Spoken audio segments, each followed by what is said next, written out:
We are. This is lesson 10 of time-lapse drawing of Bentley Mulsanne. And what I did is I worked some off camera today. I wanted to be sure that I got most of the body done so that you wouldn't have to sit and watch me do all the stupid stuff. I did most of the front end, and again, I put most of the details in the front end so that it gives me the best view of the work that I have done. And all the details should really be in the part that you're trying to accentuate, and that's what I did. Now I'm working on the interior of the car, and it's very light because it's seen through the windshield of the car or the side windows.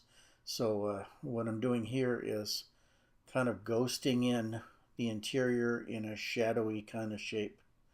And like I say, it's seen very unclearly through the windshield, which has a light haze on it from sunlight, it looks like. So that's what I'm doing is putting in all the interior pieces, and some of those are headrests and some of those are the interior of the car itself, the headliner and such, or the door posts where it obscures the light, of course. And I'm going to go back later and do the windows that are in there too, but they're going to be lighter still. So I'm just putting down the first coat of dots so that I can see where I am, and then I can adjust everything from there.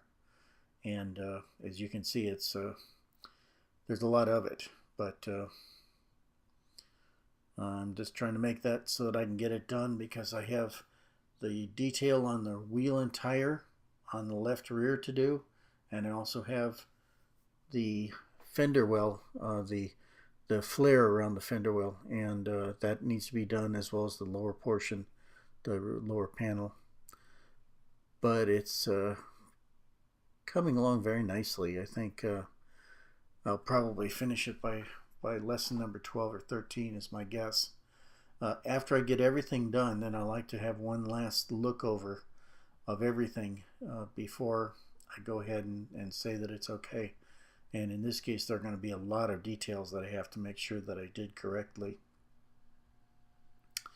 Okay, still working on the inside. Nearly all of it that you see through the windshield now, and then just a second, I'll start through the side windows.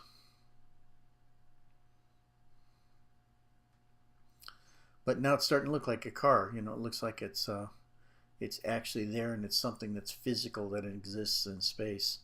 And I tried to give the feeling of having a decent perspective on it. So I'm going to put less detail in the back of it, just like it would be if you're standing closer to the front. You're going to see more details than you would at the rear. Although this is at the same height, it's, after all, on a flat piece of paper. I'm trying to make it look like it comes out of the paper toward the reader or viewer. So it's really a pretty difficult thing to do, but when you get it done right, it actually looks great. And this, I'm very happy with this one. I wouldn't say it's perfect, but it makes me very happy so far. It's a good looking car, and I think when I do my final once over with it, it'll look even better, and then people have a better idea of my vision of what the car should look like.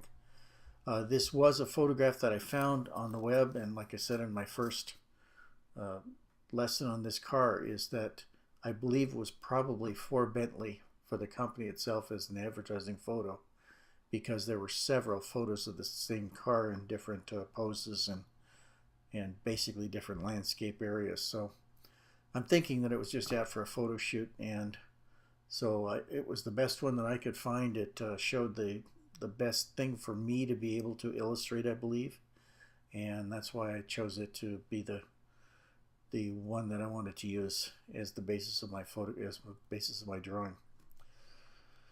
Okay, that's most of the interior. I've got another 2 headrests to do, one the passenger side, and one in the front and one in the back. So just a second, I'll have those all done. We'll be all set. The car has a real feel of solidity too. It looks like it's able to run through a brick wall without even being scratched. It's a great looking car. Looks like a battering ram in the front.